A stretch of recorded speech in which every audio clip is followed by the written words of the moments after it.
দীর্ঘদিন থেকেই টি-20 অলরাউন্ডারের শীর্ষস্থানটা দখল করে রেখেছেন সাকিব আল হাসান। টেস্ট ও ওয়ানডে অলরাউন্ডারের শীর্ষস্থান হারানোর পর এই এক ফরম্যাটেই নিজের রাজত্ব টিকিয়ে রাখতে পেরেছেন বাংলাদেশ ক্রিকেটের এই পোস্টার বয়। তবে এককভাবে আর শীর্ষে থাকা হচ্ছে না সাকিব আল হাসানের। টি-20 অলরাউন্ডারদের র্যাঙ্কিংয়ের শীর্ষস্থানে সঙ্গী জুটেছে সাকিবের। আইসিসির অলরাউন্ডারের র্যাঙ্কিংয়ে চমক দেখিয়েছেন শ্রীলঙ্কার টি-20 অধিনায়ক ওয়ানিন্দো হাসারাঙ্গা।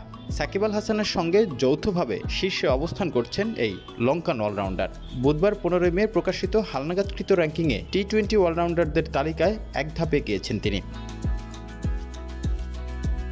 2022 সালের সেপ্টেম্বরে মোহাম্মদ নবীকে পেছনে ফেলে টি-20 র্যাঙ্কিংয়ের শীর্ষস্থান পুনরুদ্ধার করেছিলেন সাকিব। তখন থেকেই নম্বর 1 অবস্থান ধরে রেখেছেন বাংলাদেশের তারকা ক্রিকেটার। তবে চলতি বছর মাত্র 2টি টি-20 খেলেছেন তিনি।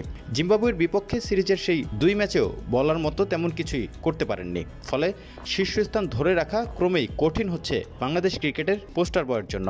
এদিকে লঙ্কান দলপতি ওয়ানিন্দো হাসারাঙ্গা বেশ কিছুদিন থেকেই সাকিবকে চ্যালেঞ্জ জানাচ্ছিলেন। এবার তো সাকিবের পাশেই এসে বসলেন। সাকিবের সঙ্গে যৌথভাবে টি-20 নম্বর 1 অলরাউন্ডার এখন হাসারাঙ্গাও। সাকিবের সমান 228 রেটিং পয়েন্ট হাসারাঙ্গারও। বাংলাদেশের বিপক্ষে সিরিজের শেষ ম্যাচে রান পাওয়ায় অলরাউন্ডারের র্যাঙ্কিংয়ে এগিয়েছেন জিম্বাবুয়ের অধিনায়ক সিকান্দার রাজাও। 210 রেটিং পয়েন্ট নিয়ে 2 ধাপ এগিয়ে 4 নম্বরে উঠেছেন সিকান্দার রাজা। হাসারাঙ্গা সবশেষ টি-20 খেলেছেন চলতি বছর বাংলাদেশের বিপক্ষে। সিলেটের সেই ম্যাচে ব্যাট হাতে 15 রান করার পাশাপাশি বল হাতে 32 রান খরচ করে 2 উইকেট শিকার করেছিলেন। অন্যদিকে সাকিব জিম্বাবুয়ের বিপক্ষে প্রথম টি-20তে ব্যাট হাতে 1 রান করলেও বল হাতে 35 রান খরচ করে উইকেট নিয়েছেন 4টি।